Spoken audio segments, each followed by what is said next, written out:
एक सेठ ने एक पंडित जी की कथा रखी,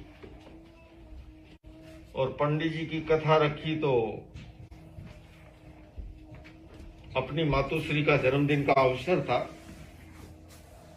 उनके शारीरिक वजन के अनुसार चांदी की चौकी बनवाई और सारे नगर को आमंत्रित किया। पंडित जी को बिठाया चौकी पर, और कथा के बाद में सेठ आया, माइक पर आकर के सबका आभार व्यक्त करने लगा और कहा कि आप मेरे निमंत्रण पर आए और अभी आपने पंडित जी की कथा सुनी, और आपको पता होना चाहिए पंडित जी ने जिस चौकी पे बैठ के कथा की है वो प्योर सिल्वर की बनी हुई है, और आज मेरे मातुश्री का जन्मदिन है, उनके शरीर के वजन के बराबर ये चांदी है, और मैं आप सबकी साक्षी से पंडित जी को दान दक्षिणा करता हूं। और यूं कहते कहते सेठ का अहंकार जो है आंखों से भी टपकने लगा, रोम रोम से, और कहा पंडित कोई मिला ऐसा आज दिन तक त्यागी? पंडित स्वाभिमानी व्यक्ति था, उसने देखा रहे सेठ के तो रोम रोम से अहंकार टपक रहे। उसने जेब में हाथ डाला और 1-2 रुपए का सिक्का निकाल के चौकी पे रखा और कहा सेठ साहब इसके साथ मैं आपको वापस लौटाता हूं, आपको भी कोई ऐसा पंडित मिला क्या? नाम के लिए, यश के लिए, कीर्ति के लिए, श्लाघा के लिए न जाने कितने उपाय ढूंढते हैं।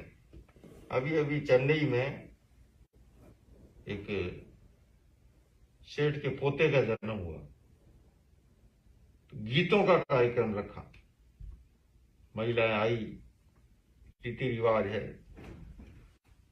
और गीत का उत्सव महोत्सव चला। गीत पूरा होने के बाद जब सब जाने लगे तो घर की मालकिन दरवाजे पे खड़ी हो गई और सबको एक एक मारुति गाड़ी की चाबी दी कि इसको लेके घर जाएगी।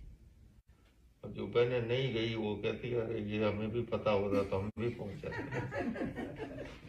आदमी ढूंढता रहता है नाम के लिए नए नए तरीके, ऐसा यूनिक जैसा अभी तक किसी ने ना किया हो, तब जाकर के नाम ज्यादा हो।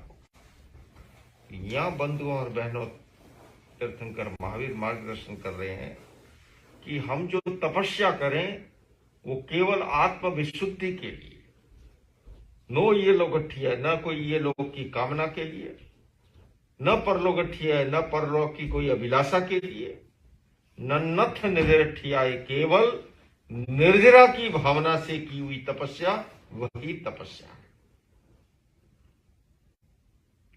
और तपस्या के प्रारंभिक ये 4 जो सोपान हैं वो क्यों रखे हैं उस विषय का मैं साथ साथ स्पर्श करूंगा, क्योंकि तीर्थंकर महावीर ने इस सच्चाई को आत्मसात कर लिया था, साक्षात्कार कर लिया था कि आहार केवल हमारे शरीर को ही नहीं, हमारा मन, हमारी बुद्धि, हमारी इंद्रिय, हमारी भावना, हमारी आत्मा, इन सबको प्रभावित करता है।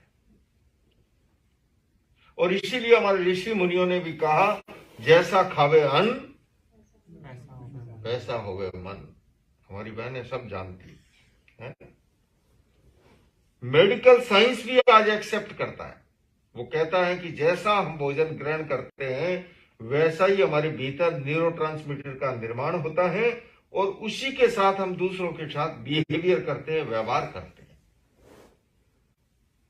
इसलिए आहार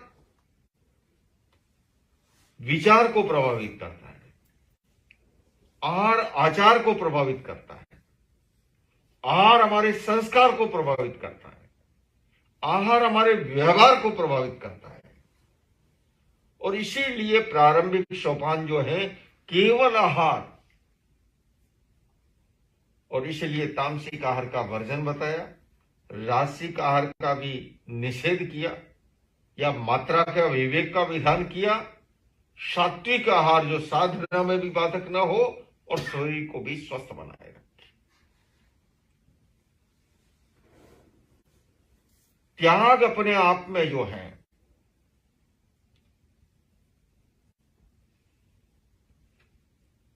मोक्ष के कारणों में भी,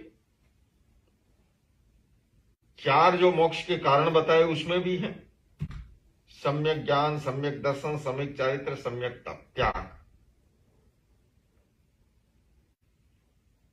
और जैन परंपरा की विरल विशेषताओं में आज तमाम जाति संप्रदाय के बीच में जैनों की जो विशिष्ट पहचान है उसका एक बड़ा कारण है, वो कहते हैं कि भैया जैनों में जैसा कठिन तप का सिस्टम है, हमारी निगम परंपरा के मुनिराजों को लो, आप देखिए, है शरीर पर एक तार तक नहीं है, भीषण सर्दी के न क्यों न हो भले, है ना, 24 घंटे में मात्र एक बार जो है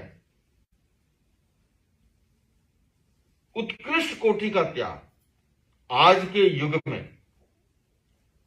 और जैन श्रावक श्राविकाएं भी यथाशक्य जितना करते हैं, और यही कारण, ये गौरव के कारण है। आज फ्लाइट में भी जाए तो जैन मील, ब्राह्मण मील लिखा हुआ नहीं मिलेगा, है ना, केवल जो है वेजिटेरियन, नॉन वेजिटेरियन या वीगन आजकल, या जैन मील स्पेशल, ये बहुत ही अत्यंत गौरव का विषय है।